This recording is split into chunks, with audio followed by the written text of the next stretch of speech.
Hi hello friends, welcome back to our channel. எல்லோரும் எப்படி இருக்கீங்க? எல்லோரும் நல்லா இருப்பீங்க அப்படின்னு சொல்லிட்டு நம்புகிறேன். எங்கே நின்றுட்டுருக்குன்னு பார்த்துட்ருக்கீங்களா? ஆஃபீஸ் போகிறது தாங்க நின்றுட்டுருக்குறேன். பஸ்ஸுக்காண்டி வெயிட்டிங்கு. ஸோ பஸ்ஸு வந்துருச்சு. பஸ்ஸில் ஏறியாச்சு. ஸோ ரொம்ப நாள் ஆச்சு ஆஃபீஸ் போயிட்டு. ஸோ ஆஃபீஸ்க்கு கிளம்பியாச்சு. போயிட்டு ஒரு சின்ன ஒர்க்கு தான் முடிச்சுட்டு வந்துட்டு சீக்கிரமாகவே வந்துட்டு ரிட்டர்னுமே வந்துட்டு வந்துடலாம். ஸோ இப்போ தான் வந்துட்டு ஆஃபீஸ் போகிற வழி இது. நடந்து வந்துட்டு போயிட்டுருக்குறேன். நம்மளுக்குன்னு ஜாப் வந்துட்டு இன்னும் பர்மனெண்ட் பண்ணலை, டெம்ப்ரவரி ஜாப் தான். ஸோ எப்போ பண்ணுவாங்கன்ட்டுன்னு தெரியல. அது ஒரு கொஷின் மார்க்கு. சரி, நம்மளை வந்துட்டு ஒர்க் பண்ணுற சொல்கிறப்ப நம்ம வந்துட்டு ஒர்க் பண்ணி தான் ஆகணும். வேணும்னு சொல்ல முடியாது.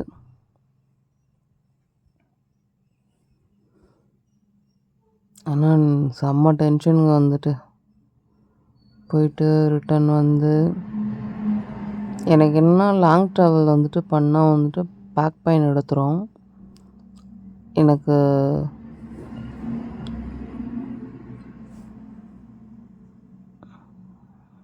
அதுவே ரொம்ப கஷ்டமாக இருக்கும். ஒரு 1 ஹவர் 1.5 ஹவர்ஸ் வந்துட்டு ட்ராவல் டைமிங் அப்படின்னு சொல்லிட்டு சொன்னாவே அச்சச்சோ எப்படி வந்துட்டு போகிறது. மெயினாக வந்துட்டு நம்ம சிட்டிங்கில் உட்கார்றது தான் வந்துட்டு ரொம்ப கஷ்டமாக இருக்கும். ஏன் அப்படின்னா, நான் தண்ணி தூக்கும்போது கீழே விழுந்துட்டேன் வந்துட்டு. ஒரு 7 அடி ஆழம் தொட்டி இருக்கும்.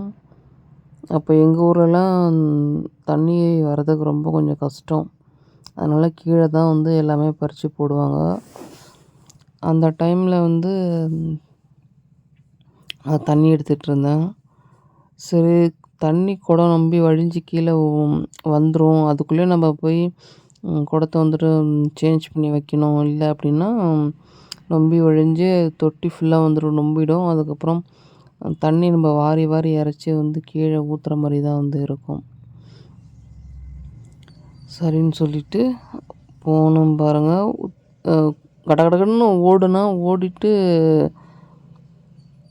மாற்றலான்ட்டு இது பண்ணும்போது ஃபஸ்ட்டு ஸ்டெப்லேயே வந்துட்டு கால் வந்துட்டு ஸ்லிப் ஆகிடுச்சு. வந்துட்டு ஸ்லிப் ஆனதால் விட்டுட்டேன், குடத்தையும் விட்டுட்டேன்.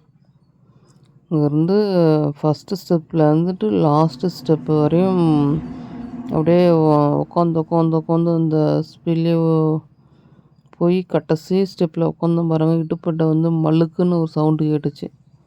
அப்போயே ஜோலி முடிஞ்சு போச்சுன்னு நினச்சேன்.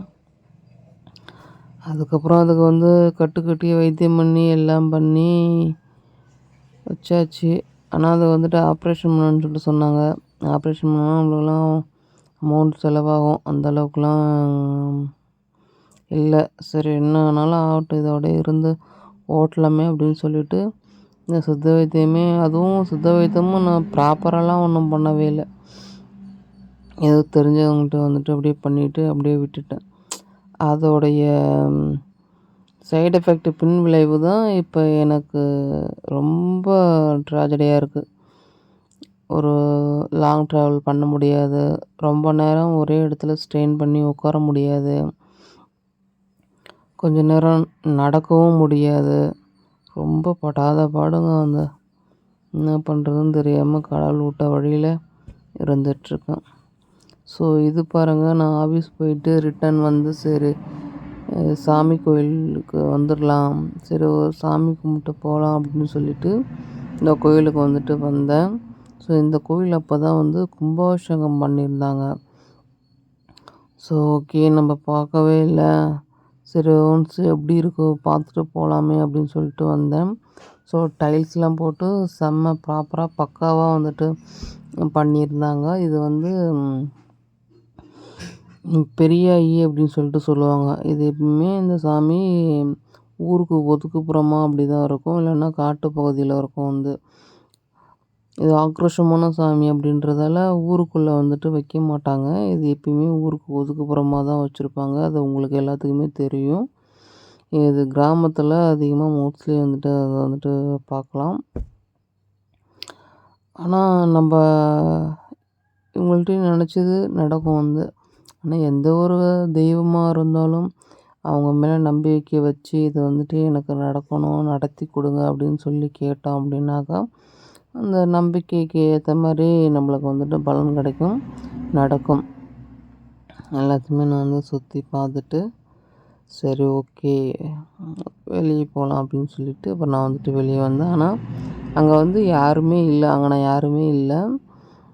நான் மட்டும் தான் வந்துட்டு இருந்தேன். ஸோ ஓகே பூசாரிட்ட வந்துட்டு சாவி கீட்டு வாங்கிட்டு போயிட்டு பார்த்துட்டு வெளியே வந்தாச்சு. ஸோ ஃப்ரெண்ட்ஸ் எனக்கு வந்துட்டு சப்போர்ட் பண்ணுங்க.